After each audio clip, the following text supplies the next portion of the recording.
بس زندگی میں ایک بار اس ختم کو کریں، انشاءاللہ مزے ہی مزے، خوشیاں، سکون، راحت اور عزت سب کچھ ملے گا انشاءاللہ زندگی میں۔ ایک بار قرآن پاک قبول ہوگی، لیکن آپ کو اتنا مال و دولت ملے گا، اتنا شہرت ملے گا، اتنی عزت ملے گی کہ آپ نے کبھی خواب و خیال میں بھی نہیں دیکھی ہوگی۔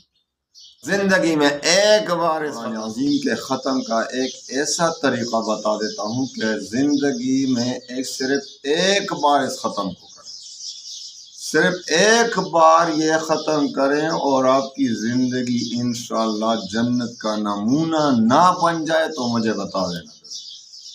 آپ کی مالی ٹینشن ختم، آپ کی جانی ٹینشن ختم، آپ کو دشمنوں کے خوف کا خطرات سب ختم، آپ کو جادو کے خطرات ختم، جنات کے ختم، حاسدین کے حسد سے آپ امن میں، آپ کو عزت، وقار، شرف، خوشی، سکون حاصل ہوگا۔ اور جس مقصد کے لیے کریں، جس مقصد کے لیے آپ اس ختم کو کریں گے، دیکھو قرآن عظیم بہت عظیم دولت ہے۔ آپ یقین کریں کہ دنیا میں قرآن عظیم سے زیادہ بڑی دولت کوئی نہیں، لیکن ہم دنیا کے پیچھے پڑے ہوئے ہیں۔ ہم دنیا میں سکون تلاش کرتے ہیں، ہم جائیدادوں میں سکون تلاش کرتے ہیں، ہم بینک بیلنس میں سکون تلاش کرتے ہیں، ہم مال و دولت میں سکون تلاش کرتے ہیں۔ اگر قرآن عظیم کو آپ صحیح معنوں میں صحیح طریقے سے سمجھیں، قرآن عظیم کی عظمت کو سمجھیں، تو آپ کو خوب معلوم ہو جائے گا کہ دنیا میں اس سے بڑی دولت کوئی ہے ہی نہیں۔ اور جب آپ اس طریقے سے اس کا ختم کریں زندگی میں ایک بار، تو انشاءاللہ العزیز مجھے بھی ہمیشہ دعاؤں میں یاد رکھیں گے کہ یہ ایک فقیر نے ہمیں یہ طریقہ بتایا تھا، آپ کو آج تک کسی نے یہ طریقہ نہیں بتایا ہوگا کہ اگر آپ قرآن عظیم کو اس طریقے سے انشاءاللہ زندگی میں ایک بار ختم کریں گے تو آپ کی تمام پریشانیاں ختم ہو جائیں گی، آپ کے تمام مشکلات ختم ہو جائیں گے۔ لیکن یاد رکھیں کہ ہمارے وظائف بہت سے لوگ شکایت کرتے ہیں کہ ہم وظیفے کرتے ہیں اور اثر نہیں کرتا۔ ہر وظیفے میں اثر ہوگا۔ ابھی میں آپ کو وظیفہ دیتا ہوں، ختم کا طریقہ بتا دیتا ہوں کہ قرآن عظیم کو زندگی میں صرف ایک بار اس طریقے سے ختم کریں، اور آپ کی انشاءاللہ العزیز آپ کو دنیا میں ایسا سکون مل جائے گا آپ نے کبھی خواب و خیال میں بھی نہیں دیکھا ہوگا زندگی میں۔ تو سب سے پہلے قرآن عظیم کو صحیح پڑھنے کا طریقہ جان لیں۔ قرآن کریم کو آپ صحیح طریقے سے نہیں پڑھیں گے، تجوید کے ساتھ نہیں پڑھیں گے، تو پھر مجھے بتانا کہ کس طرح وہ اثر کرے گا۔ قرآن عظیم میں بہت اثرات ہیں، لیکن ہم میں اثر کی کمی ہے، ہم میں یقین کی کمی ہے۔ تو سب سے پہلے آپ نے قرآن کو سیکھ لینا ہے، اور جب قرآن کو سیکھ لیں گے تو انشاءاللہ العزیز پھر یہ ختم کریں، صحیح طریقے سے سیکھ لیں۔ یہ ہم پر فرض ہے کہ ہم قرآن کو صحیح طریقے سے پڑھیں۔ یہ نہیں کوئی انگریزی میں پڑھ رہا ہے، کوئی اردو میں پڑھ رہا ہے، کوئی فارسی میں پڑھ رہا ہے، اپنے اپنے زبانوں میں پڑھ رہا ہے، تو ایسا نہیں کرنا ہے۔ تو سب سے پہلے آپ نے سیکھ لینا ہے قرآن عظیم کو صحیح طریقے سے، اور دوسرے نمبر پر یہ ہے کہ آپ کے یقین اور ایمان مضبوط ہو، اللہ پر اعتماد ہو، اللہ پر بھروسہ ہو کہ سب کچھ وہی کر سکتا ہے، ہمارے مشکل کشا وہی اللہ ہے، ہمارا حاجت روا وہی اللہ ہے، اس کے علاوہ کوئی نہیں۔ تو اس کے بعد ختم شروع کریں۔ 5 وقت کی نماز بھی شرط، میرے ہر وظیفے کے لیے اجازت۔ بہت سے لوگ کمنٹ میں اجازت مانگتے ہیں، کمنٹ میں اجازت نہ مانگا کریں، بس ان 2 باتوں پر عمل کرنا ہے۔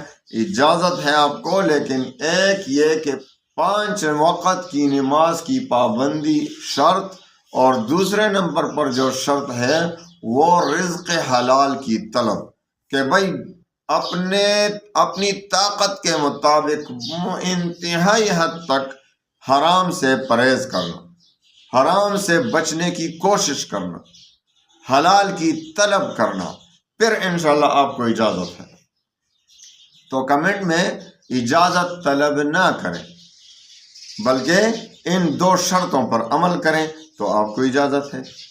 یہی 2 شرطیں ہمارے شیوخ نے ہمیں دیے تھے کہ یہ شرط نہ پائی جائے انسان میں تو اس کا وظیفہ اثر نہیں کرے گا۔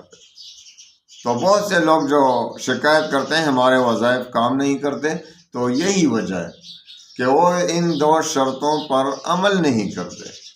تو سب سے پہلے آپ نے کیا کرنا ہے؟ قرآن عظیم کو تو ویسے ہی، ابھی تو رمضان ہے، رمضان میں تو ویسے ہی قرآن پاک کو آپ نے بہت سے ختمے کرنا ہے، لیکن اس کی کوئی تعداد نہیں کہ یہ اتنے دنوں میں ختم کرنا ہے، اس میں یہ نہیں، یہ شرط اس میں نہیں۔ لیکن اگر رمضان میں آپ شروع کریں تو بہتر ہوگا۔ ویسے آپ کبھی بھی یہ ختم شروع کر سکتے ہیں، رمضان اور غیر رمضان کی اس میں کوئی قید نہیں، لیکن شہر رمضان الذی انزل فیہ القرآن، قرآن پاک اور رمضان کا دونوں کا بہت زیادہ تعلق ہے۔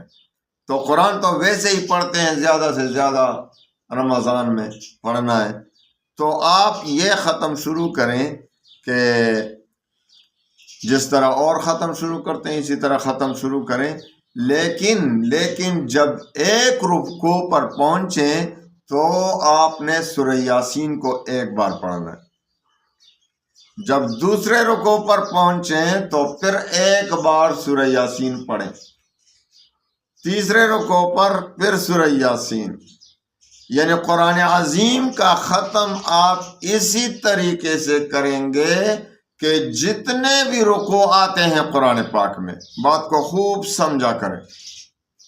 بہت سے لوگ پھر کمنٹ میں پوچھتے ہیں کہ بھائی اس کا کیا طریقہ ہے، ہم سمجھ نہیں سکے۔ تو خوب ایک تو ویڈیو کو پورا دیکھا کریں، بات کو مکمل سنا کریں، درمیان میں سے آپ سکپ کر لیتے ہیں، پھر آپ کو پتہ ہی نہیں چلتا کہ بات کیا ہوئی ہے۔ تو بات کو آپ صحیح طریقے سے سمجھ نہیں پاتے، کوشش نہیں کرتے، تو پھر آپ ادھوری بات سن لیتے ہیں، وہ فائدہ نہیں دیتا۔ تو آپ نے پورے قرآن عظیم کو اس طریقے سے ختم کرنا ہے کہ جب بھی رکوع ختم ہوگی اس کے بعد ایک بار سورہ یاسین، سارے قرآن کو اسی ترتیب سے پڑھنا ہے۔ اس میں یہ نہیں کہ کتنے دنوں میں پڑھنا ہے، بھائی دن میں کتنی بار پڑھنی ہے، کتنے رکوع پڑھنے ہیں، یہ آپ پر ڈیپینڈ ہے۔ آپ کے پاس جتنا وقت ہوگا، آپ دن میں خواہ ایک رکوع پڑھیں، خواہ ایک پارہ پڑھیں، جتنا بھی پڑھیں، لیکن ہر رکوع کے بعد آپ نے سورہ یاسین ضرور پڑھنی ہے۔ اور جب اس طریقے سے انشاءاللہ ایک دن آئے گا کہ آپ مکمل ختم کر چکے ہوں گے، تو جو بھی دعا مانگیں گے انشاءاللہ قبول ہوگی۔ خصوصاً ہر دعا قبول ہوگی، ہر حاجت قبول ہوگی، لیکن آپ کو اتنا مال و دولت ملے گا، اتنا شہرت ملے گا، اتنی عزت ملے گی کہ آپ نے کبھی خواب و خیال میں بھی نہیں دیکھی ہوگی۔ بس زندگی میں ایک بار اس قدم کو کریں، انشاءاللہ مزے ہی مزے، خوشیاں، سکون، راحت اور عزت سب کچھ ملے گا انشاءاللہ۔ زندگی میں ایک بار قرآن پاک کو اس طریقے سے ختم کریں۔ اللہ تعالی ہمیں توفیق دے۔ وآخر دعوانا